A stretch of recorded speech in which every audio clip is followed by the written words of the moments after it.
বিএনপির যুগ্ম মহাসচিব খায়রুল কবিরের নেতৃত্বে নরসিংদীর আব্দুল কাদির মোল্লা সিটি কলেজ প্রাঙ্গণে কৃষক দল বৃক্ষরোপণ করে। এ সময় জয় বাংলা স্লোগান দেন কিছু শিক্ষার্থী। পরে ওই শিক্ষার্থীদের বিরুদ্ধে ব্যবস্থা নিয়েছে কলেজ কর্তৃপক্ষ। বিএনপির যুগ্ম মহাসচিব খায়রুল কবির খোকন আজ রোববার দুপুরে কলেজ প্রাঙ্গণে দুটি গাছের চারা রোপণ করার সময় জয় বাংলা স্লোগান দেওয়ার ঘটনা ঘটে। এ ঘটনার পরিপ্রেক্ষিতে উত্তেজনাকর পরিস্থিতি সৃষ্টি হলে বিকেল 4টার দিকে জরুরি সভা ডেকে 10 ছাত্রকে পাঠদান সহ সব কার্যক্রম থেকে বিরত রাখার সিদ্ধান্ত নেয় কলেজ কর্তৃপক্ষ। ঘটনার সত্যতা নিশ্চিত করেছেন কলেজটির অধ্যক্ষ হেরেমুল্লাহ আহসান। খোঁজ নিয়ে জানা যায়, জুলাই গণ অভ্যুত্থানে নিহত শহীদদের স্মরণে বৃক্ষরোপণ কর্মসূচির উদ্যোগ নেয় জেলা কৃষক দল। খায়রুল কবির প্রধান অতিথি থেকে বিভিন্ন স্থানে এসব চারা রোপণ করেন।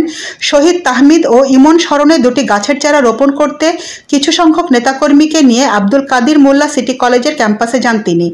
চারা দুটি রোপণের সময় ভবনের 3 তলা থেকে একদল ছাত্র কয়েক দফা জয় বাংলা স্লোগান দেয়। এতে বিএনপি ও কৃষক দলের নেতাকর্মীরা উত্তেজিত হয়ে পড়েন। কলেজ কর্তৃপক্ষ বলছে, অতিথিরা কলেজ ক্যাম্পাসে বৃক্ষরোপণ করতে এসেছেন, তাদের উদ্দেশ্য করে কিছু ছাত্র জয় বাংলা স্লোগান দিয়ে বসে। এটি শিষ্টাচার বহির্ভূত, অশোভন এবং কলেজের রীতিবিরোধী কাজ হয়েছে। আব্দুল কাদির মোল্লা সিটি কলেজ সম্পূর্ণ অরাজনৈতিক শিক্ষা প্রতিষ্ঠান। এখানে কোনো প্রকার রাজনীতি করার সুযোগ নেই। এ ঘটনায় এখন পর্যন্ত মানবিক বিভাগের 10 জন শিক্ষার্থী শনাক্ত হয়েছেন। এরই মধ্যে তাদের কলেজের পরিচয়পত্র জব্দ করা হয়েছে। ওই 10 শিক্ষার্থীর বক্তব্য নানা মাধ্যমে চেষ্টা করেও জানা যায়নি। তবে তাদের সহপাঠীরা বলছেন, জয় বাংলা স্লোগান ওই শিক্ষার্থীরা দুষ্টুমি করে দিয়েছে। বিষয়টি এত বড় হয়ে যাবে বুঝতে পারেননি তারা। আব্দুল কাদির মোল্লা সিটি কলেজের অধ্যক্ষ হেরেমুল্লাহ আহসান জানান, বিকেলে জরুরি সভা ডেকে 10 শিক্ষার্থীকে পাঠদান সহ সব কার্যক্রম থেকে বিরত রাখার সিদ্ধান্ত নেওয়া হয়েছে। এ ঘটনায় 3 সদস্যের একটি তদন্ত কমিটি গঠন করা হয়েছে। অধ্যক্ষ বলেন, আগামী শনিবার ওই 10 জন শিক্ষার্থীর অভিভাবককে কলেজে আসতে বলা হয়েছে। তদন্ত কমিটির সুপারিশ অনুযায়ী অভিভাবকদের সঙ্গে আলোচনা করে তাদের বিরুদ্ধে চূড়ান্ত ব্যবস্থা নেওয়া হবে।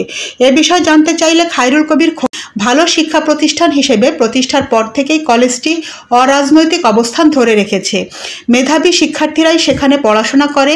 আজ কিছু শিক্ষার্থীর দেওয়া জয় বাংলা স্লোগান আমি নিজের কানে শুনিনি, পরে নেতাকর্মীরা আমাকে জানিয়েছেন। তিনি বলেন, এ ঘটনায় এমন কোনো সিদ্ধান্ত নেওয়া কলেজ কর্তৃপক্ষের উচিত হবে না যাতে মেধাবী এসব শিক্ষার্থীর শিক্ষাজীবন বিপন্ন হয়। তাদের বুঝিয়ে সতর্ক করে দিলেই যথেষ্ট। নয়নতারা নিউজ, ঢাকা।